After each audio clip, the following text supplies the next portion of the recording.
എല്ലാ കൂട്ടുകാർക്കും നല്ലൊരു രാത്രി ആശംസിച്ചുകൊണ്ട് നമുക്ക് നേരെ ജാനകിയുടെയും അബിയുടെയും നാളത്തെ നല്ലൊരു പ്രമോ വിശേഷം കേട്ടാലോ. അങ്ങനെ ഇന്നത്തെ വിശേഷം നമ്മൾ കണ്ടു. അജയ് ആകെപ്പാടെ സമനില ഏറ്റുവാനപ്പോൾ നിൽക്കുകയാണ്. നിരഞ്ജന പറഞ്ഞ ചെറിയ ചെറിയ കാര്യമൊന്നുമല്ല. ഇന്നിവിടെ ഹണി റോസ് വന്നിട്ടുണ്ടായിരുന്നു. ഹണി റോസിന്റെ പേര് കേട്ടാൽ തന്നെ അജയ് ഞെട്ടിപ്പോയി. എന്റെ ഭഗവാനെ, എന്തിനായിരിക്കും പോലും അവൾ ഇങ്ങോട്ട് വന്നത്? ഇവിടെ വന്ന് എന്തായിരിക്കും പറഞ്ഞിട്ട് പോയത്? തന്നെ കുറിച്ചുള്ള കാര്യങ്ങൾ എന്തെങ്കിലും വെളിപ്പെടുത്തിയോ? താനും അവളും തമ്മിൽ ബിസിനസ് പാർട്ണർ ആയിരുന്നെന്നും പിന്നീട് കുറെ കാലം ഞങ്ങൾ ഒരുമിച്ച് കഴിഞ്ഞാന്നൊക്കെ പറഞ്ഞ അതോടുകൂടി താൻ ഈ വീടിന് പുറത്താ. അജയുടെ ഞെട്ടൽ കണ്ടപ്പോ നിരഞ്ജന ചോദിച്ചു, എന്താ അജയ്? അജയുടെ മുഖത്ത് എന്താ ഒരു വ്യത്യാസം നോക്കിയാ? ഒന്നുമില്ല. അവള് വന്നിട്ട് എന്താ പറഞ്ഞെന്ന് ചോദിക്കാം. അതിനെക്കുറിച്ചൊന്നും എനിക്ക് വ്യക്തമായിട്ട് അറിയത്തില്ല. അവള് കാര്യമായിട്ടൊന്നും പറഞ്ഞിട്ടില്ലാന്ന് തോന്നേ. പക്ഷേങ്കിൽ റിസോർട്ട് വിൽക്കുന്നതിനെ കുറിച്ചൊക്കെ പറഞ്ഞിട്ടുണ്ട്. ഇത് കേട്ടതും ഒന്നും അറിയത്തില്ലാത്തവനെ പോലെ അജയ് ചോദിച്ചു, റിസോർട്ട് വിൽക്കുന്നതിനെ കുറിച്ചോ? അതെ, ആ റിസോർട്ടിനെ കുറിച്ചുള്ള കാര്യങ്ങളൊക്കെ ശരണേട്ടനോട് പറഞ്ഞ അവളാണ്. അതൊക്കെ ഞങ്ങള് ഇവിടെ എല്ലാവരോടും അവള് പറഞ്ഞിട്ടാ പോയെന്ന് പറയാം. പിന്നെ എന്തേലും അവള് പറഞ്ഞെന്ന് ചോദിക്കും. പിന്നെ കാര്യമായിട്ടൊന്നും പറഞ്ഞിട്ടില്ല. റിസോർട്ട് വിൽക്കുന്നതിന് അവൾക്ക് വേണമെന്നും അത് വാങ്ങാൻ അവൾ തയ്യാറാന്നൊക്കെ പറഞ്ഞു. എത്രയും പെട്ടെന്ന് തന്നെ അത് അവൾക്ക് കൊടുക്കണമെന്നൊക്കെ പറഞ്ഞു പറയാം. പിന്നീട് നിരഞ്ജന ചോദിച്ചു, അല്ല, ഈ ഹണി റോസ് എന്തിനാ വന്ന് ആ റിസോർട്ട് ചോദിച്ചതെന്ന് മാത്രം എനിക്ക് മനസ്സിലാകത്തുള്ളൂ. ഈ വീട്ടിൽ ആരും അവള് ടാർജറ്റ് ചെയ്തിട്ടുണ്ട്. എന്താണെങ്കിലും വെറുതെ ബാംഗ്ലൂരിൽ നിന്ന് അവൾ ഇവിടം വരെ വരത്തില്ല. ഇവിടെ വന്നിട്ട് ഇങ്ങനെയൊന്നും പറയത്തില്ലെന്ന് പറയാം. ഇത് കേട്ടതും അജയ് പെട്ടെന്ന് പറഞ്ഞു, അത് പിന്നെ ശരണേട്ടനുമായിട്ട് അവൾക്ക് കമ്പനി ഉണ്ടല്ലോ, അപ്പം മിക്കവാറും ശരണേട്ടനെ ടാർജറ്റ് ചെയ്ത് വന്നായിരിക്കും എന്ന് പറയാം. അങ്ങനെയാണെങ്കിൽ അളകാപുരയിലേക്ക് അവൾക്ക് കയറി വരേണ്ട കാര്യമില്ലല്ലോ. നിരഞ്ജന ബുദ്ധിമതിയാണ്. അവൾക്ക് ശരണിനെ കണ്ട് അവിടെ പറഞ്ഞാൽ പോരെ. പക്ഷെ ഇവിടെ വന്ന റിസോർട്ടിന്റെ കാര്യം പറയേണ്ട കാര്യമുണ്ടോ? അത് മാത്രമല്ല, ശരണേട്ടൻ ഈ കാര്യങ്ങളൊന്നും അറിഞ്ഞിട്ടില്ലെന്നാ പറഞ്ഞേ. ഇവള് പറഞ്ഞതിന് ശേഷമാണ് റിസോർട്ടിന്റെ കാര്യം അറിയണേന്ന്. അങ്ങനെയാണെങ്കിൽ ശരണേട്ടൻ ഇതിനകത്ത് ഒരു പങ്കുമില്ല. ഉദ്ദേശിക്കുന്ന പോലെ ഒന്നും അല്ല. വേറെ ആരോ ആയിട്ട്, ഈ കുടുംബത്തിലുള്ള ആരോ ആയിട്ട് അവൾക്ക് കണക്ഷൻ ഉണ്ടെന്ന് പറയണം. ദേ, അങ്ങനെയൊന്നും ഉണ്ടായിരിക്കില്ല. നിനക്ക് വെറുതെ തോന്നാ നിരഞ്ജന. നീ പോയി കിടന്ന് ഉറങ്ങാൻ നോക്ക്. എനിക്ക് കുറച്ച് ജോലിയും കൂടെ ബാക്കിയുണ്ടെന്ന് പറയണം. അല്ല, അജയ് കിടക്കണില്ലെന്ന് ചോദിക്കും. ശരി, ബാ കിടക്കാന്ന് പറയണം. അജയ്ക്ക് എങ്ങനെയും ആ ടോപ്പിക് ഒന്ന് അവസാനിപ്പിച്ചാൽ മതിയെന്നുള്ളൂ. എങ്ങാനും തന്റെ നേർക്ക് വിരൽ ചൂണ്ടിയിട്ടുണ്ട്, തീർന്നു. അന്നത്തോടു കൂടി തന്റെ കാര്യത്തിനൊരു തീരുമാനമാവും.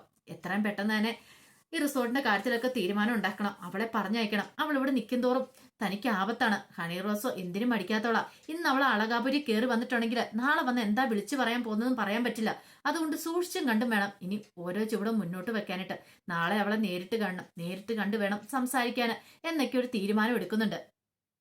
അങ്ങനെ പിറ്റേ ദിവസം ലച്ചുവിടെ അടുക്കളയില് ജോലി ചെയ്തുകൊണ്ടിരിക്കുന്ന സമയത്താണ് സുമകല അങ്ങോട്ട് ചെല്ലുന്നത്. സുമകല എന്നിട്ട് വെച്ചു, ഓ, നീ വലിയ പഠിക്കാനൊക്കെ പോകുന്നു പറയുന്ന കേട്ടല്ലോ, വലിയ ഡോക്ടറാൻ പഠിക്കാൻ പോകുന്നു പറയുന്ന കേട്ടല്ലോ എന്ന് പറയാ. ഇത് കേട്ടല്ലോ ലച്ചു ഒന്നും മിണ്ടിയില്ല. നീ എന്താടി ഒന്നും മിണ്ടാതെ പോണേന്ന് ചോദിക്കുകയാണ്. ലച്ചു ഒന്നും മിണ്ടാതെ ആ ഡൈനിങ് ഹാളിന്റെ അങ്ങോട്ട് വരികയാണ്. അപ്പോഴേക്കും അങ്ങോട്ടേക്ക് അപർണയും കൂടെ ഇറങ്ങി വന്നു. അപർണ പറഞ്ഞു, ഓ, നീ നാളെ തൊട്ട് തന്നെ പഠിക്കാൻ പോകണം നിൽക്കും. നിന്നെ കൊണ്ടേ കോളേജിലൊക്കെ ചേർത്തെന്ന് കേട്ടല്ലോ എന്ന് ചോദിക്കാം. ഇത് ഏട്ടൻ ലച്ചു പറഞ്ഞു, അതെ, അഭിയേട്ടൻ എന്നെ കൊണ്ടേ കോളേജിൽ ചേർത്തെന്ന് പറയാ. അല്ല, നിനക്ക് ആരെ പഠിക്കാനുള്ള പൈസയൊക്കെ തരുന്നേ? ഇത് കേട്ടല്ലോ ലച്ചു ഒന്നും മിണ്ടിയില്ല. ഓ, അതും അഭിറാം ആയിരിക്കുമല്ലേ? അളകാബിരുടെ സ്വത്തെടുത്തിട്ട് അവനെ നിന്നെ പഠിപ്പിക്കുമല്ലേ, നിന്നെ ഡോക്ടറാക്കാൻ വേണ്ടിയിട്ട്. ഇതിലൂടെ പോകുന്ന ഏത് തെരുവെന്നെ പഠിപ്പിച്ചാൽ പോലും ഒരു കാരണവശാല് നിന്നെ പഠിപ്പിക്കാണ്ട് ഞാൻ സമ്മതിക്കില്ലടി. ആർക്ക് വേണേലും അവന് പൈസ കൊടുത്തോട്ടെ, ആരെ വെള്ളം പഠിപ്പിച്ചോട്ടെ, പക്ഷെ നിന്നെ മാത്രം ഒരു കാരണവശാലും പഠിപ്പിക്കാണ്ട് ഞാൻ സമ്മതിക്കില്ലെന്ന് പറയാം. ഇത് കേട്ടാൽ ലച്ചു പറഞ്ഞു, അതെ, അഭിയേട്ടനും ജാനിയടുത്തേക്കാണ് എന്നെ പഠിപ്പിക്കണേ. പിന്നെ മുത്തശ്ശി എന്തിനാ ഇങ്ങനെ പറയണേ? ഞാൻ പഠിച്ചുകൊണ്ട് മുത്തശ്ശിക്ക് എന്താ കുഴപ്പമെന്ന് ചോദിക്കുക. എന്താ കുഴപ്പമെന്നോ? നീ അവളുടെ ആ സന്ധ്യതയുടെ മോളല്ലേ, കൊച്ചുമോളല്ലേ? അവളെ എനിക്ക് വെറുക്കപ്പെട്ടതാ. അങ്ങനെയുള്ളൊരു ഇതിനെ, ഒരു കൊച്ചുമോളെ എനിക്ക് പഠിപ്പിക്കാൻ ഒട്ടും താല്പര്യമില്ല. ഈ വീട്ടിൽ നിന്ന് എത്രയും പെട്ടെന്ന് തന്നെ നീ ഇറങ്ങിക്കോണെന്ന് പറയാം. ഇത് കേട്ടപ്പോൾ ലച്ചു പറഞ്ഞു, അതെ, ഞാൻ ജാനിയടുത്ത് അഭിയേട്ടനും പറയാതെ ഇവിടെ നിന്ന് ഇറങ്ങാൻ പോകുന്നില്ലെന്ന് പറയാം. മാത്രമല്ല, അവരെന്നെ കോളേജിൽ പഠിപ്പിക്കാനും ചേർത്തിട്ടുണ്ട്. ഞാൻ ഈ കോളേജിൽ പഠിക്കാൻ പോകുന്നു പറയണം. ഇത് കേട്ടതും സുമംഗലയ്ക്ക് അവനോട് ഇഷ്ടപ്പെട്ടില്ല. അവളുടെ അഹങ്കാരം കണ്ടില്ലേ? എന്നാ നീ ഒന്ന് കേട്ടോ, ഒരു കാരണവശാലും നീ കോളേജിൽ പഠിക്കാൻ പോകുന്നില്ല. ഈ സുമംഗലയാ പറയണേ, എന്ത് ചെയ്യണമെന്ന് എനിക്ക് അറിയാന്ന് പറയാം. ലച്ചു ഒന്നും മിണ്ടാതെ അങ്ങോട്ട് പോയി. പെട്ടെന്ന് അപർണയോട് പറഞ്ഞു, പണ്ടത്തെ പോലെ ഒന്നല്ല, അവൾക്ക് നമ്മൾ ഒരു മൈൻഡും ഇല്ല. പറഞ്ഞു കേട്ടില്ലേ, എല്ലാ ജാനകിയുടെ അബിയുടെ ബലത്തിൽ അവിടെ കിടന്ന് കളിക്കണേ. ഇതങ്ങനെ വെറുതെ വിട്ടിട്ട് കാര്യമില്ല. രണ്ടിലൊന്നും അറിഞ്ഞിട്ട് തന്നെ കാര്യം എന്ന് പറഞ്ഞുകൊണ്ട് സുമംഗല അപർണയോട് പറഞ്ഞു, വാ മോളെ എന്ന് പറഞ്ഞ് വിളിച്ചോണ്ട് നേരെ അബിയുടെ മുന്നിലേക്കാണ് ചെല്ലുന്നത്. പിന്നീട് ചോദിച്ചു, നീ എന്ത് ഭാവിച്ചാന്ന് ചോദിക്കും. എന്താ മുത്തശ്ശി, എന്താ കാര്യം? അല്ല, നിന്നോട് ആരാ പറഞ്ഞു ലച്ചുവിനെ കോളേജിൽ കൊണ്ടേ ചേർക്കാനായിട്ട്? അത് പിന്നെ പ്രത്യേകിച്ചാലും പറയേണ്ട കാര്യമുണ്ടോ? ലച്ചു നന്നായിട്ട് പഠിക്കുന്ന കുട്ടിയാണ്. അവൾക്ക് എൻട്രൻസിന് അഡ്മിഷനും കിട്ടി. അപ്പൊ അവളെ ഡോക്ടറാൻ പഠിപ്പിക്കാൻ എന്റെ ആഗ്രഹം എന്ന് പറയാം. നിന്റെ ആഗ്രഹം മാത്രം നടത്തണമെങ്കിലേ നിന്റെ സ്വന്തം വീട്ടിലായിരിക്കണം. ഇത് അളകാപുരിയാണ്. ഇവിടെ തീരുമാനം എടുക്കാൻ വേറെ ആൾക്കാരുണ്ട്, അറിയാലോ. അപ്പോഴേക്കും ജാനകിയും കൂടെ അങ്ങോട്ട് വന്നു. ഓ വന്നല്ലോ, ഭർത്താവിനെ ഒത്താശ പിടിക്കാണ്ട് ഭാര്യയും കൂടെ വന്നല്ലോ എന്ന് അപർണ പറയണം. ഇതിടം ജാനകി പറഞ്ഞു, ഇതേ അപർണ സൂക്ഷിച്ച് സംസാരിക്കണം എന്ന് പറയണം. ഈ സമയം അഭിറാം പറഞ്ഞു, ഞാൻ ലച്ചുവിനെ കൊണ്ട് ചേർത്തു, അവള് പഠിക്കുക തന്നെ ചെയ്യും മുത്തശ്ശി എന്ന് പറയാം, ഇനിയിപ്പൊ അതിനൊരു മാറ്റമില്ലെന്ന് പറയണം. ഓ അങ്ങനെയാണെങ്കിൽ ഒരു കാര്യം ചെയ്യാം, നിന്റെ സ്വത്തിനടുത്ത് നീ അങ്ങോട്ട് ചെലവായിക്കോ, പക്ഷെ അളകാപിരിയുടെ പൈസ എടുത്ത് അവളെ പഠിപ്പിക്കാൻ ഞാൻ സമ്മതിക്കില്ലെന്ന് പറയാം. ജാനകി പറഞ്ഞു, മുത്തശ്ശിക്ക് എന്തൊരു മനസ്സാ മുത്തശ്ശി ഇത്. ഒന്നും അല്ലെങ്കിലും മുത്തശ്ശിയുടെ ഇത് ഒരു കൊച്ചുമോളായിട്ട് വരില്ലേ അവള് ലച്ചു. അപ്പം മുത്തശ്ശി എന്തിനാ അവളെ ഇങ്ങനെ വെറുതെ ഇങ്ങനെ വഴക്ക് പറയാ, അല്ലെങ്കിൽ അവളെ ഇങ്ങനെ അകറ്റി നിർത്താണ്ട് ശ്രമിക്കുന്നേ? അവളെ ചേർത്ത് പിടിക്കുകയല്ലേ ചെയ്യണ്ടേ? എന്റെ ആരുമല്ല അവള്, എന്നിട്ട് പോലും എനിക്ക് അവളെ അകറ്റി നിർത്താണ്ട് സാധിക്കുന്നില്ലെന്ന് പറയാം. ഓ അത് പിന്നെ നീ അനാഥയായതുകൊണ്ടാ, നിനക്കാണ് ഇങ്ങനെയൊക്കെ സെന്റിമെന്റ്സ് ഒക്കെ പറ്റുള്ളൂ, പക്ഷെ ഈ സുമംഗലിക്ക് അതൊന്നും പറ്റില്ല എന്ന് പറയണ. അവളെ പഠിപ്പിച്ച് വല്ല ഡോക്ടറാന്ന് മോഹം ഉണ്ടെങ്കിൽ രണ്ടുപേരും മനസ്സിൽ നിന്ന് അങ്ങ് മായ്ച്ചു കളഞ്ഞാൽ പറയാം. ജാനകി പറഞ്ഞു, അവളെ കൊണ്ട് എൻട്രൻസിന് ചേർത്തിട്ടുണ്ടെങ്കിൽ പഠിപ്പിക്കാനും ഞങ്ങൾക്കറിയാം, അതുകൊണ്ട് ഈ കാര്യത്തിൽ നിങ്ങൾ തലയിടണ്ടെന്ന് പറയണ. നിങ്ങളോട് ആരെങ്കിലും ഒരു 5 രൂപയും ചോദിക്കാൻ വന്നോ? ഇല്ലല്ലോ, പിന്നെ അതിനെക്കുറിച്ച് കൂടുതൽ പറയണ്ട, ബാ അഭിയേട്ടാന്ന് പറഞ്ഞ് അഭിറാമിനെ വിളിച്ചോണ്ട് അങ്ങോട്ട് പോവാണ്. ഇത് ഒട്ടും ഇഷ്ടപ്പെട്ടില്ല അപർണയ്ക്കും സുമംഗലാമയ്ക്കും. പിന്നീട് മുറിയിലേക്ക് എന്നിപ്പം അഭി പറഞ്ഞു, എനിക്ക് അറിയത്തില്ല ജാനകി, എന്ത് ചെയ്യണമെന്ന് അറിയത്തില്ല, ആ പാടെ ഈ വീട്ടിനുള്ളിൽ ഒരു ശ്വാസമുട്ടൽ അനുഭവപ്പെടുക പറയണം. ജാനകി പറഞ്ഞു, അതൊക്കെ പ്രശ്നങ്ങളൊക്കെ സോൾവ് ആയി കഴിയുമ്പോൾ ശരിയായിക്കോളും. അഭിയാണ്ട് ഇപ്പൊ അതൊന്നും ഓർത്ത് വിഷമിക്കണ്ട. ഇപ്പം നമ്മുടെ മുന്നിൽ ലച്ചുവിന്റെ പഠനമൊക്കെ ഉള്ളത് അറിയാലോ, ലച്ചുവിനെ പഠിപ്പിച്ച് ഒരു കരക്ക് കയറ്റണം. നമ്മളെ വിശ്വസിച്ച് ഇറങ്ങി വന്ന പെൺകുട്ടി അവൾക്ക് ഒരു കാരണവശാലും ഒന്നും സംഭവിച്ചുകൂടാ. അവള് നല്ല നിലയിലെത്തണം. പിന്നെ പൊന്നു, അവള് കുഞ്ഞല്ലേ, അവള് പിന്നെ പഠിക്കാതെ വലുതായി കഴിയുമ്പോഴത്തേനും നമുക്ക് എന്തെങ്കിലുമൊക്കെ ഒരു വേറെ വീട്ടിലേക്ക് മാറുമോ അങ്ങനെ എന്തെങ്കിലുമൊക്കെ ചെയ്യാം അഭിയേട്ട. എത്ര കാലം എന്ന് വെച്ചാൽ ഇവിടെ നിൽക്കാൻ പറ്റുന്നേ. പക്ഷെ അച്ഛനെ ഓർത്തിട്ടാ, അല്ലെ നമുക്ക് പണ്ടേ പോയിരുന്നു. പാവം അച്ഛൻ നമ്മളും കൂടി ഇറങ്ങിയിട്ടുണ്ടെങ്കിൽ തളർന്നു പോകത്തുള്ളൂ എന്ന് പറയണം. അത് ശരിയാ. അച്ഛൻ എന്നോട് പറഞ്ഞു, എന്ത് വന്നാലും ഇവിടെ പിടിച്ചു നിൽക്കണം എന്നാ പറഞ്ഞിരിക്കുന്നത്, അതുകൊണ്ട് നമ്മൾ അത്ര പെട്ടെന്നൊന്നും ഇറങ്ങി കൊടുക്കണ്ട. നമ്മൾ ഇറങ്ങി കൊടുത്താൽ നമ്മൾ തോറ്റെന്നല്ലേ അർത്ഥം. അങ്ങനെ നമ്മൾ ഇറങ്ങേണ്ട കാര്യമില്ല. അഭിയേട്ടന് ഈ വീട്ടിലെ മൂത്ത മകനാണ്, അതുകൊണ്ട് അഭിയേട്ടനെ ആർക്കും ഇറക്കി വിടാനൊന്നും പറ്റില്ല. നമ്മൾ സ്വയം മനസ്സാല ഇറങ്ങി പോയാൽ മാത്രമേ നമുക്ക് പോകാൻ പറ്റുള്ളൂ. അച്ഛനുള്ളിടത്തോളം കാലം നമ്മുടെ കയ്യെ പിടിച്ച് ആർക്കും ഇറക്കി വിടാൻ പറ്റില്ലെന്ന് പറയാം. എന്നാലും അമ്മയ്ക്കൊക്കെ ഇത്ര മാറ്റം ഉണ്ടാവുമെന്ന് ഞാൻ പ്രതീക്ഷിച്ചില്ല ജാനകി. സാരമില്ല, അമ്മയുടെ മനസ്സ് മാറുന്നൊരു സമയം വരും, അമ്മയെ നമ്മളെ മനസ്സിലാക്കുമെന്ന് പറയാം. എന്നാലും അമ്മ എന്താ ഇങ്ങനെ, അതൊക്കെ ഓർത്തിട്ട് എനിക്ക് ചിന്തിക്കാൻ പോലും പറ്റുന്നില്ലെന്ന് പറയാം. എത്ര സ്നേഹത്തോടെ എന്നോട് പെരുമാറിക്കൊണ്ടിരുന്നേ, ഇപ്പൊ എന്റെ മുഖത്ത് പോലും അമ്മ നോക്കുന്നില്ല. അമ്മ ഫുഡ് കഴിക്കാൻ പോയപ്പോലും മുഖം തിരിച്ചു പോവുക ചെയ്യുന്നത്, അതൊക്കെ എനിക്ക് വല്ലാത്ത സങ്കടമാണ്. എനിക്ക് ചിന്തിക്കാൻ പറ്റുന്നില്ല അപ്പുറമാന്ന് പറയണ. ദേ അഭിയേട്ടാ, ഇവിടെ ഒന്നും നമ്മൾ തളരില്ല, അച്ഛനെ മാത്രം ഓർത്താൽ മതി. അച്ഛന്റെ മുഖം ആ സമയത്ത് മനസ്സിൽ വെച്ചാൽ മതി. നമ്മൾ എന്തെങ്കിലും സങ്കടപ്പെട്ട് കണ്ട അത് അച്ഛനായിരിക്കും ഏറ്റവും കൂടുതൽ വിഷമമാകുന്നതെന്ന് പറഞ്ഞിട്ട് ജാനകി അങ്ങോട്ടേക്ക് പോവാണ്.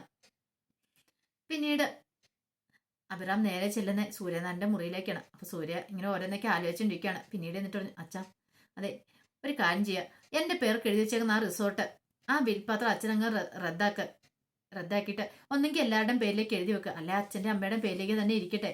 എനിക്കത് വേണ്ടച്ചാ, അത് കാരണം എന്തൊക്കെ പ്രശ്നങ്ങളായി കുടുംബത്തിൽ ഉണ്ടാവുന്ന അറിയാമെന്ന് ചോദിക്കാം. എന്താടാ അബി, എനിക്ക് എന്റെ വാക്കിന് അല്ലെങ്കിൽ എനിക്കൊരു വിലയില്ലെന്ന് ചോദിക്കുക കുടുംബത്തില്.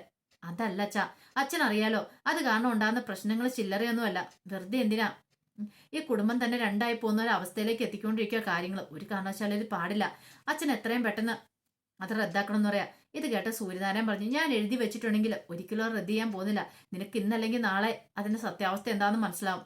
തൽക്കാലത്തേക്ക് നീ എന്നോട് ഇതിനെക്കുറിച്ച് സംസാരിക്കണ്ട, നമ്മൾ തമ്മിൽ ഇങ്ങനത്തെ ടോപ്പിക്ക് വേണ്ടാന്ന് പറഞ്ഞിട്ട് സൂര്യനാരായണൻ അങ്ങോട്ട് എഴുന്നേറ്റ് പോവാണ്. അഭിറാമിന് പിന്നെ എന്ത് ചെയ്യണമെന്ന് അറിയില്ല. അങ്ങനെ പിറ്റേ ദിവസമാണ് ശരണിന്റെ അമൃതയുടെയും കേസ് കോടതി വിളിക്കുന്നത്. അപ്പൊ അന്നത്തെ ദിവസം കേസ് കോടതി വിളിക്കുന്ന അറിഞ്ഞുകൊണ്ട് വല്ലാത്തൊരു ടെൻഷനിലായിരുന്നു ശരണ്. കാരണം എന്തായിരിക്കും അമൃതയുടെ പ്രതിയാണ്, താനിതയുടെ ജോയിന്റ് പെറ്റീഷൻ ഒപ്പിട്ട് കൊടുത്തിട്ടില്ല. അങ്ങനെ വന്നിട്ടുണ്ടെങ്കിൽ കേസ് എത്രത്തോളം മുന്നോട്ട് പോകുന്നു പറയാനും പറ്റില്ല. അതേ കാലം തനിക്ക് ഇങ്ങനെ പിടിച്ചിരിക്കാനും പറ്റില്ല. പിന്നീട് രണ്ടും കൽപ്പിച്ച് ശരൺ അമൃതേനെ വിളിക്കുകയാണ്. അമൃത എന്തോ കോൾ എടുത്തു. കാരണം തലേദിവസം നിരഞ്ജന പറഞ്ഞിട്ടുണ്ടായിരുന്നു ശരൺ ആയിരിക്കില്ല ഇതിന് പിന്നില്. ശരണും റോസ്മേരിയും ഹണി റോസും തമ്മിൽ ബന്ധം ചിലപ്പം ഉണ്ടായിരിക്കും, ബിസിനസ് സമുദായം എന്തെങ്കിലും ബന്ധം കാണും, പക്ഷെ മറ്റൊരു തരത്തിലുള്ള ബന്ധം ഉണ്ടെന്ന് എനിക്ക് തോന്നുന്നില്ല. അങ്ങനെയൊക്കെ പറഞ്ഞ് കുറെ ഉപദേശങ്ങളൊക്കെ കൊടുത്തിട്ടുണ്ടായിരുന്നു. അത് ശരിക്കും അങ്ങ് ഏറ്റുപോയി അമൃതയ്ക്ക്. പിന്നീട് ശരൺ വിളിച്ചിട്ട് പറഞ്ഞു, എനിക്ക് അമൃതയോട് കുറച്ച് സംസാരിക്കണം, ഒന്ന് കാണണം എന്ന് പറയണം. ഇത് കേട്ടോ അമൃത ചോദിച്ചു, എന്ത് സംസാരിക്കാനാ? എനിക്ക് സംസാരിക്കണം, കോടതി പോകുന്നതിന് മുമ്പ് തന്നെ എനിക്ക് നിന്നെ കാണണമെന്ന് പറയണം. അങ്ങനെ എന്ത് ചെയ്യുവാണ്, ശരണ വരുവാണ്. ശരണ് വന്നു കഴിയുമ്പത്തേനും അമൃത അളകാപുരിയിൽ നിന്ന് ഇറങ്ങിച്ചല്ലോ. അങ്ങനെ അവര് കാറെ പോവാണ്. കാറെ പോകുന്ന സമയത്ത് ശരൺ പറഞ്ഞു, എനിക്ക് പറയാൻ പോകുന്ന കാര്യങ്ങൾ നീ വ്യക്തമായിട്ട് കേൾക്കണമെന്ന് പറയാം. ഇത് കേട്ട് കഴിഞ്ഞപ്പോഴത്തേനും അമൃത ഓ ഇനിയിപ്പോ ആ ഹണി റോസുമായിട്ട് ഒരു ബന്ധമില്ലെന്ന് പറയാൻ വേണ്ടിയിട്ടായിരിക്കും, അതായിരിക്കും ഇല്ലേന്ന് ചോദിക്കുകയാണ്. അതെ അത് തന്നെ പറയാൻ വന്നേ. ഞാനും അവളും തമ്മിൽ ചില ബിസിനസ് ഡീലിങ്സും കാര്യങ്ങളും ഉണ്ട്.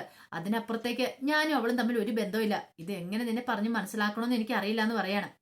ഇത് കേട്ടതും അമൃത പറഞ്ഞു, ഇതൊക്കെ ഞാൻ വിശ്വസിക്കണമല്ലേ? ഞാൻ വിശ്വസിച്ചാലും കൊള്ളാം ഇല്ലെങ്കിലും കൊള്ളാം, ഞാൻ പറയാനുള്ള പറഞ്ഞു. എന്തെങ്കിലും കാലത്ത് ചിലപ്പം നിനക്ക് തോന്നും ചെയ്തത് തെറ്റായി പോയല്ലോ എന്ന് തോന്നും. അതുകൊണ്ടാ, കാരണം ഇനിയിപ്പം കോടതി കേസ് വിളിച്ചിട്ടുണ്ടെങ്കിൽ എങ്ങനെയാവോ എന്തായി തീരുന്നു അറിയത്തില്ല.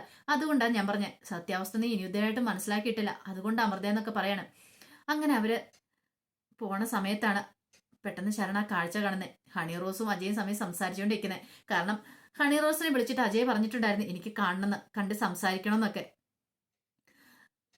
തലേദിവസം അളകാപുരി വന്നിട്ടുണ്ടായിരുന്നല്ലോ, അപ്പൊ എന്തിനു വേണ്ടി വന്ന അജയ്ക്കൊരു പേടിയുണ്ടായിരുന്നു. അങ്ങനെ ഹണി റോസിനെ കണ്ടിട്ട് അജയ് പറഞ്ഞു, മേലാൽ അളകാപുരിയിലേക്ക് വന്നേക്കരുത്, ഒരു കാരണവശാലും അവിടെ വന്ന് നീ ഒന്നും തുറന്നു പറയരുത്. നീ വന്നോട് കൂടിയിട്ട് അവിടെ ആകെപ്പാടെ പ്രശ്നങ്ങളൊന്നും രൂക്ഷമായിക്കൊണ്ടിരിക്കുക, നീ എന്തിനാ വന്നേ, നിനക്ക് എന്തോ ഒരു ബന്ധമുണ്ട് അളകാപുരിയുമായിട്ട് എന്നൊക്കെ പറഞ്ഞുകൊണ്ട് അവിടെ എല്ലാവരും ഇരിക്കുന്നൊക്കെ പറയാണ്. അങ്ങനെ സംസാരിച്ചുകൊണ്ടിരിക്കുന്ന സമയത്താണ് ശരണും അമൃതയും കാണുന്നത്. പെട്ടെന്ന് ശരണ അമൃതയോട് പറഞ്ഞു, തെങ്ങ് നോക്കാൻ പറയണേ. എന്ത് നോക്ക്, നീ എന്താ പറഞ്ഞോണ്ടിരുന്നേ?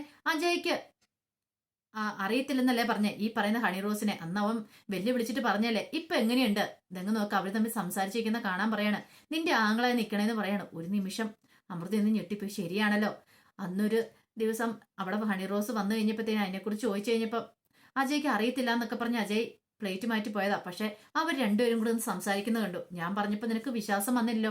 ആ വീട്ടില് അജയുമായിട്ടാണ് ബന്ധമുള്ളത്. അന്ന് ഞാൻ വന്ന് വിളിച്ചു പറഞ്ഞല്ലേ, പക്ഷെ അന്ന് എല്ലാരും എന്നെ ആട്ടി ഓടിച്ചു. ഇപ്പൊ നിനക്ക് വിശ്വാസം വന്നോ?